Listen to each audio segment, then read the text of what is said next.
Hello everyone. So now we are solving the deflection method or a deflection in a beam. So here is a second type of problem present here. So in which we can calculate deflection by integration triangular load pattern. इससे पहले वाली जो हमने problem solve की थी उसमें हमारा UDL दिया हुआ था, बट यहाँ पे हमें एक यूनिफॉर्मली वेरिंग लोड दिया हुआ है या फिर ट्रायंगुलर लोड पैटर्न दिया हुआ है, उसमें हमें बीम का डिफ्लेक्शन कैलकुलेट करना है. So problem states that a simply supported beam AB carries a triangularly distributed load as shown in figure. Find the equation of the deflection curves. Refer to the coordinate axis x and y as shown, and also determine the maximum deflection D. So maximum deflection हमें निकालना है, उसके लिए हमारा ये figure दिया गया है. ठीक है. अब यूनिफॉर्मली वेरिंग लोड है, ट्रायंगुलर फॉर्म में है, सो बेसिक फंडा जो है यहाँ पे वो ये यूज होगा कि जो भी मैक्सिमम डिफ्लेक्शन आएगा, जैसे यूडीएल था तो वो मिड में आ रहा था, बट यहाँ पे मैक्सिमम डिफ्लेक्शन कहाँ आएगा, ट्रायंगल के बेस से 1/3 डिस्टेंस पे, या इस डिस्टेंस से, या फिर इस पॉइंट से 2/3 पे, 2/3 एल पे. Basically this is the basic फंडा. यहाँ पे इसके अलावा इस फिगर में यहाँ पे आपको सिंपली सपोर्टेड सेक्शन दिया हुआ है, यहाँ पे बीम है ओवरऑल, तो यहाँ पे सिंपली सपोर्टेड है, और यहाँ पे आपका ये रोलर सपोर्ट है. Okay. Overall length of the beam L दी हुई है, और डिवाइड करेंगे अगर आधी आधी तो L/2 इधर और L/2 यहाँ पे दी गई है. In case we begin directly when deflection equation we have, as we already studied in our previous example, that the moment equation or the deflection equation is given as the fourth order of dy by dx, and hence I d4y by dx4 is equals to minus wx by l. ये आएगा हमारा सीधे moment की value. ठीक है. Minus w into x by l, ये आएगी हमारी इस ट्रायंगुलर के केस में. Separating variables and integrating twice we obtain, इसको दो बार इंटीग्रेट करने के बाद क्या निकलेगा, that is I y d2y by dx2 is equals to minus wx cube by 6l plus c1x plus c2. ये हमारा दो बार इसको जब हम इंटीग्रेट करेंगे सेपरेटिंग वेरिएबल्स के साथ साथ, तो हमारी ये इक्वेशन आएगी कुछ. Again separating variables and performing two more integrations, क्योंकि फोर्थ ऑर्डर है ये, इसको हमें नॉर्मल y के एक ऑर्डर में लाना है, तो हम इसका 4 बार इंटीग्रेशन करेंगे. 2 बार हमने यहाँ पे किया, 2 बार फिर से करेंगे. Then what will we get, we get iy is equals to minus wx to the power 4, sorry, wx to the power 5 upon 120l plus c1 x cube by 6 plus c2 x square by 2 plus c3 x plus c4. अब देखिए हमने इसका 4 बार integration किया है, तो हमें C1, C2, C3, C4 4 type के constant यहाँ पे मिल गए. अब इन्हीं कांस्टेंट की अगर हम वैल्यू निकाल लें तो हमारा बेसिकली सीधी इक्वेशन जो हमारी आएगी वो निकल आएगी. To find the four constant of the integration, we now note that the bending moment represented by equation 1 and the deflection represented by equation 2 both vanish when x is equals to 0 and when x is equals to L. From these four boundary conditions we find, मतलब x is equal to 0 और x is equal to L अगर हम रखेंगे तो हमारी ये सारे term eliminate हो जाएंगे और हमारे सिर्फ C1, C2, C3, C4 की वैल्यू मिल जाएगी. Okay. So what we will get after the putting that x is equals to 0, L is equals to 0, C1 will be WL by 6, C2 will be 0, C3 will be minus 7 WL cube by 360, and C4 will also be 0. Substituting these values back in equation 2 and rearranging terms, we obtain that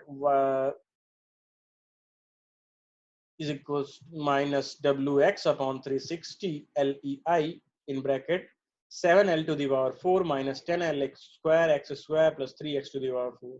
To find the maximum deflection D, we first set dy by dx is equals to 0 and find x is equals to 0.519 L. Then using this value of x in the expression for y, the maximum deflection becomes delta max is equals to y max is equals to 0.00652 WL to the power 4 EI. And setting x is equals to L in equation, we obtained that del is equals to PL cube by 3 EI.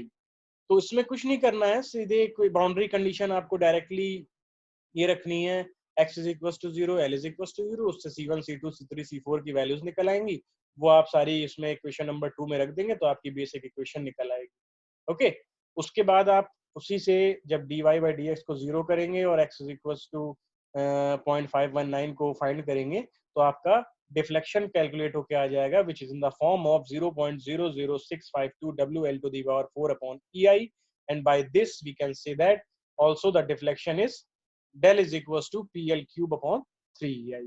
Okay, so basically this is the numerical is all about for the uniformly varying load or the triangular load pattern in a beam. With the supporting conditions, one end is simply supported and the second end is simply roller support. The next type of problem is deflection by differential equation method and for a concentrated load. It means कि हमारा beam है, end condition support condition as previous है, सिर्फ point load एक लग गया है यहाँ पे, ठीक है, जो कि A point से small a distance पे है और B point से small b distance पे है. So our problem states that a simply supported prismatic beam AB carries a concentrated load P as shown in the figure. Locate the point of maximum deflection on the elastic line and find the value of this deflection. Elastic line की deflection elastic line equation निकालनी है और deflection की value निकालनी है.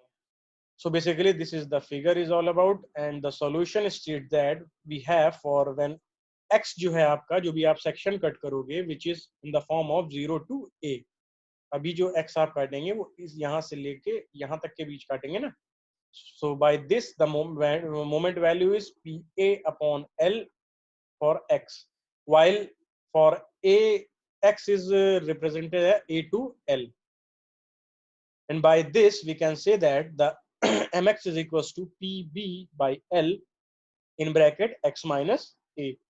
Okay, substituting these expressions for bending moment into deflection equation, we obtain for the two portions of the deflection curve the following two differential equations.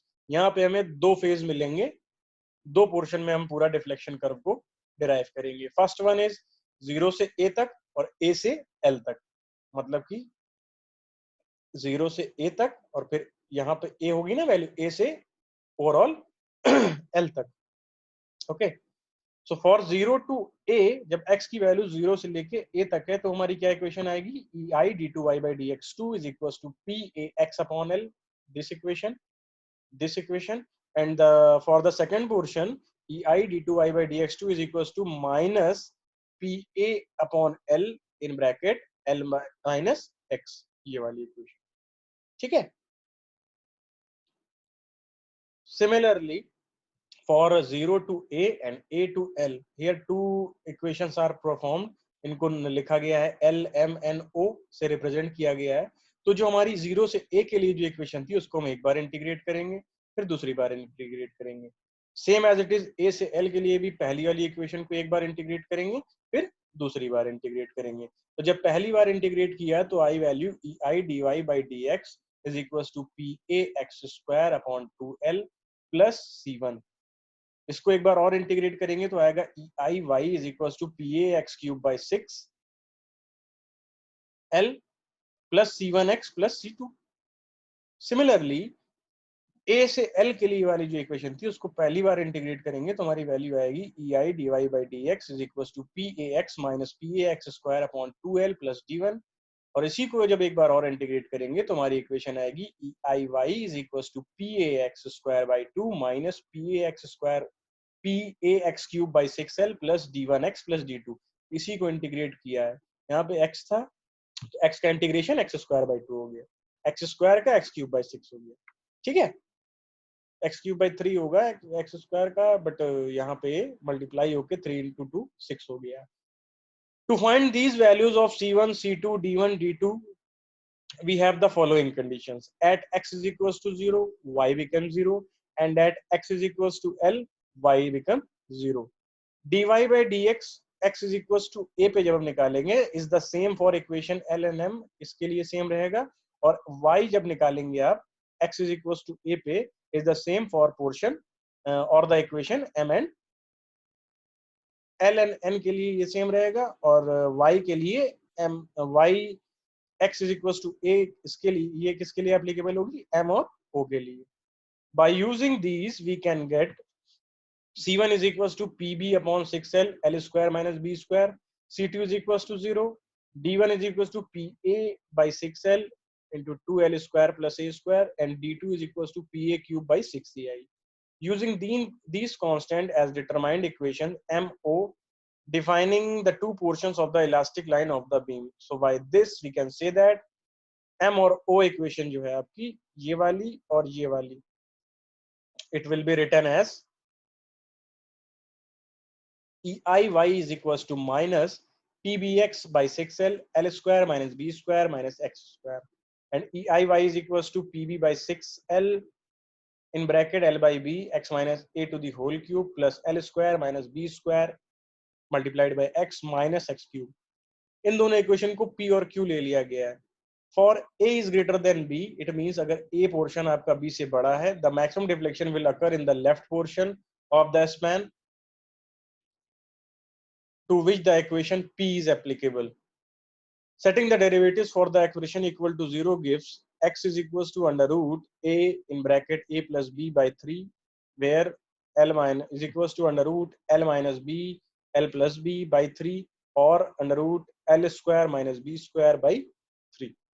Okay, which defines the abscissa of a point having a horizontal tangent and hence the point of maximum deflection. Substituting this value of x into equation p, ये x की value इस p में रखने पे क्या आएगा, x square की value रखनी है तो बेसिकली यहाँ पे क्या बचेगा, l square minus b square minus l square minus b square by 3. जब हम x की वैल्यू वापस उस p इक्वेशन में रखेंगे तो हमारा y max is equal to आ जाएगा 3b in bracket l square minus b square to the power 3 by 2 upon 9 under root 3 EIL. So this is the basic form of this is the basics of the numerical in which a point load is acting on a beam. और जो main portion जो ध्यान रखने वाला है a और b distance का है कि a और b हमारी कहाँ पे बड़ी कहाँ पे a बड़ा है कहाँ पे b बड़ा है, उसके रिगार्डिंग हमारी ये इक्वेशन सॉल्व होके आ जाएगी. So now moving forward to our next problem, deflection by moment area method. Concentrated load एक आपका दिया हुआ है, इसको आपको मोमेंट एरिया मेथड के थ्रू इसका डिफ्लेक्शन कैलकुलेट करना है. Determine the deflection lambda del and the slope theta at a free end A of a cantilever beam AB loaded as shown in figure. ये कैंटिलीवर बीम है आपका, ये P load लग रहा है फ्री एंड पे, उसके लिए हमें डिफ्लेक्शन और स्लोप कैलकुलेट करना है. सो बेंडिंग मोमेंट डायग्राम इसका कुछ इस तरीके से बनेगा. ये P है, इसकी वजह से PL यहाँ पे डिफ्लेक्शन आएगा और ये कुछ इस तरीके से बनेगा. The bending moment diagram as shown in figure, since the tangent to the elastic line at B coincides with the undeflected axis of the beam, the required deflection D will be the deflection of A from the tangent at B. Thus, using the theorem, we have D is equals to half into PL into L into 2L by 3 upon EI. मतलब कि जो भी deflection का calculate करने का ये कि ये पूरा एरिया हो गया, देखिए हाफ PL ये हो गया, L ये हो गया, एरिया मल्टीप्लाइड बाई जितने डिस्टेंस पे लग रहा है, कितने L पे, 2 इधर से कितने पे लगेगा, लेफ्ट से 2/3 L पे लगेगा, 2/3 L है अपॉन EI हो गया. इसको कैलकुलेट करेंगे तो आएगा PL cube upon 3EI. Okay, likewise the slope at A in the angle between tangents at A and B, and from theorem 1 we have Q is equals to half PL into L upon EI. So basically this is PL square upon 2EI. So ये तो basics था आपका सीधे कि moment area method से moment जितने area है उस पूरे एरिया का मोमेंट ले लिया जाए और फ्लेक्सुरल रिजिडिटी जो होती है उसका डिवाइड कर दिया जाए, आपका ओवरऑल डिफ्लेक्शन और स्लो निकल आएगा. वही चीज यहाँ की गई है, डिफ्लेक्शन निकालने के लिए एरिया और वो कितने दूरी पे काम कर रहा है, मतलब एक्ट कर रहा है upon EI, same as it is उसका एरिया अपॉन EI कर दिया आपने. PL क्यूब अपॉन 3EI ये निकल आया, PL स्क्वायर अपॉन 2EI ये निकल आया। सो ये तो बहुत ही बेसिक टाइप का न्यूमेरिकल था, या फिर एक न्यूमेरिकल का टाइप था। So now moving forward to our next numerical और the problem type, we can get deflection of beams by moment area method for a concentrated load। अब concentrated load के लिए आपको निकालना है moment area method से deflection। so हमारी problem क्या कहती है, a simply supported beam AB carries a concentrated load P at a point D as shown in figure। find the deflection D at a point D from the chord line and the tangent at A।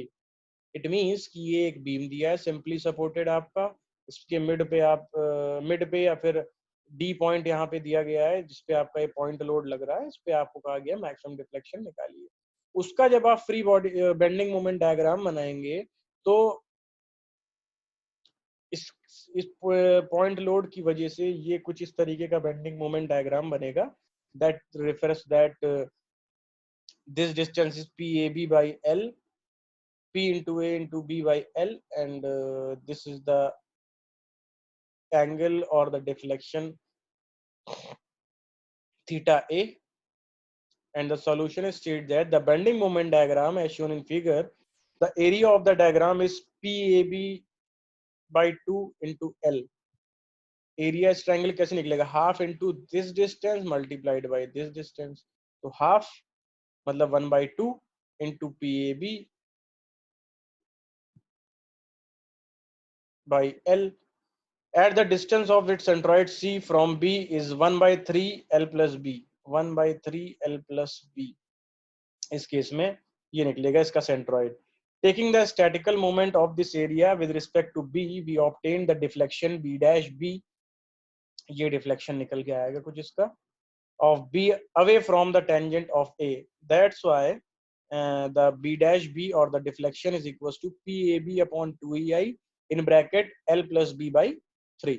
ये आपका overall deflection यहाँ पे निकल आया, क्योंकि ये इसका centroid हो गया जहाँ पे वो एक्ट करेगा उसका पूरा सेंटर ऑफ ग्रेविटी, प्लस इसका मल्टीप्लाई किससे कर सकते हैं आप, ओवरऑल एरिया का, एरिया आपका ये आ रहा है PAB अपॉन 2EI, ठीक है, और ये आपका आ रहा है सेंट्रॉइड उसका, ठीक है।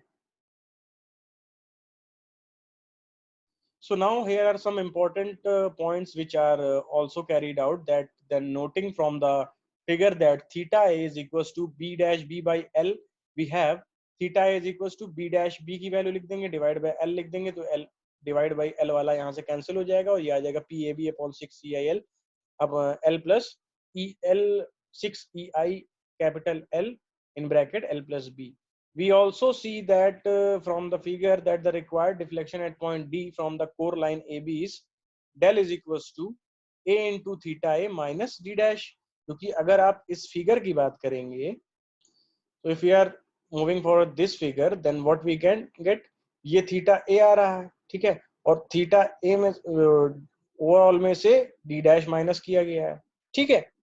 डेल कितना निकलेगा, थीटा ए में से एंगल तो इतना ही रहेगा जो यहाँ एंगल निकालेंगे चाहे यहाँ निकालें, बात तो वही आएगी ना।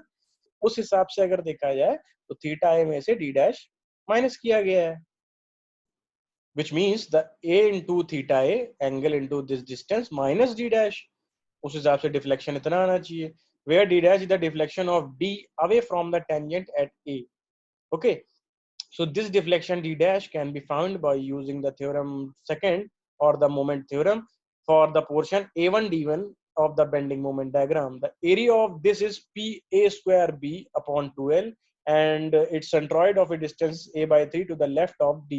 That's why the deflection d dash is equals to area into centroid a by 3 आ गया यहाँ पे, और एरिया कितना है PA square B upon 2L upon EI आ ही जाएगा उसके साथ साथ। Now substituting these expressions 3 and 1 in the equation 2, इस equation में रखेंगे तो deflection हमारा क्या आएगा, del is equals to PA square B upon 6EI L plus B minus D ये तो पहले वाली वैल्यू हो गई यहाँ से थीटा ए की वैल्यू, ठीक है, a मल्टीप्लाई और हो गया इसमें माइनस डी डैश की वैल्यू कितनी, p square b upon 2EIL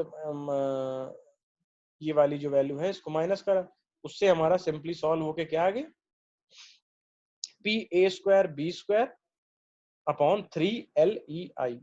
ये हमारा फाइनल डिफ्लेक्शन की वैल्यू आई अगर हमारा कोई कंसंट्रेटेड लोड वर्क कर रहा है सिंपली सपोर्टेड बीम के केस में।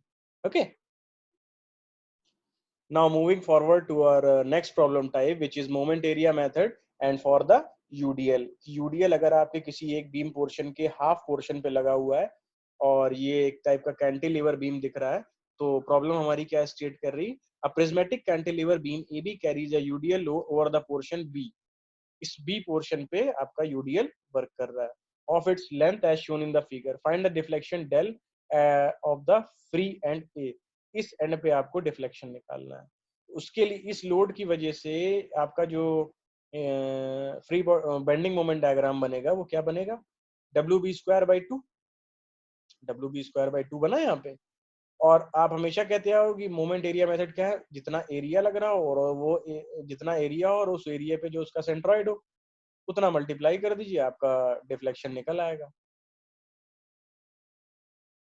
So basically, the solution of this problem states that the bending moment diagram as shown in the figure, it is area is W B cube by 6 from the position of its centroid C, यहाँ से, by reference to the figure. Now from the second theorem of the deflection will be obtained by dividing the EI, the static moment of this area with respect to point A1.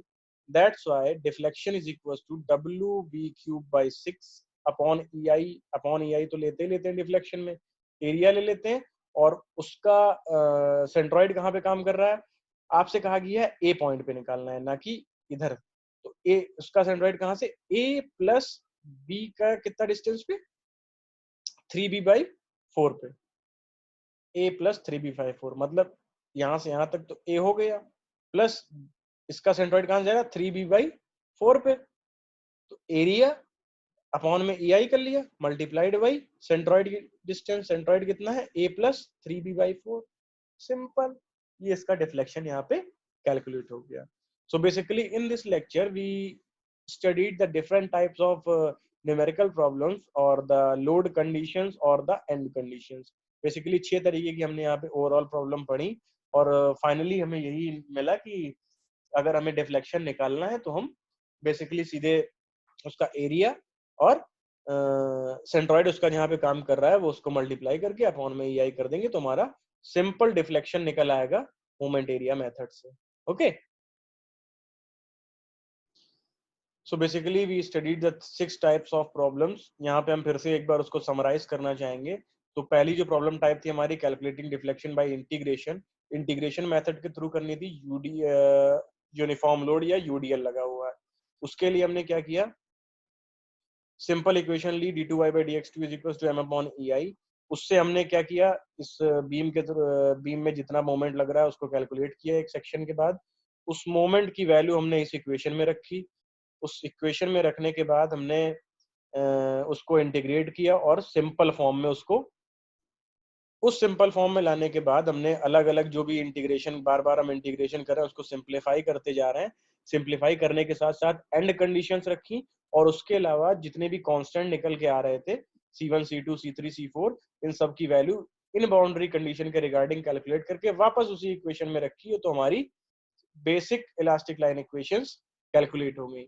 उसके साथ ही साथ हमने यहाँ पे जब values सारी रखी तो हमारा डिफ्लेक्शन भी कैलकुलेट होके आ गया। ओके, ये थे हमारी बेसिक फर्स्ट टाइप का न्यूमेरिकल प्रॉब्लम।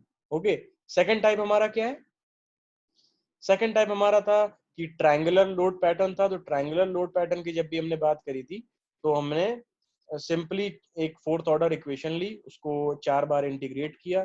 ठीक है, वो 4 बार इंटीग्रेट किया हमने तो हमें 4 कांस्टेंट अलग अलग निकल के आया और उस कांस्टेंट के लिए हमने ये इक्वेशन बाउंड्री कंडीशन रखी कि जब x की वैल्यू 0 होगी तो x की वैल्यू 0 होगी और जब x की वैल्यू 0 l होगी। ठीक है, तो उस हिसाब से हमने ये C1 C2 C3 C4 इन सब की वैल्यू अलग अलग सॉल्व करी और वो वैल्यू वापस हमने इसी इक्वेशन में रखी और हमारी इक्वेशन निकल के आ गई। थर्ड टाइप की हमारी जो न्यूमेरिकल प्रॉब्लम थी, that is all about to calculate the deflection by differential equations.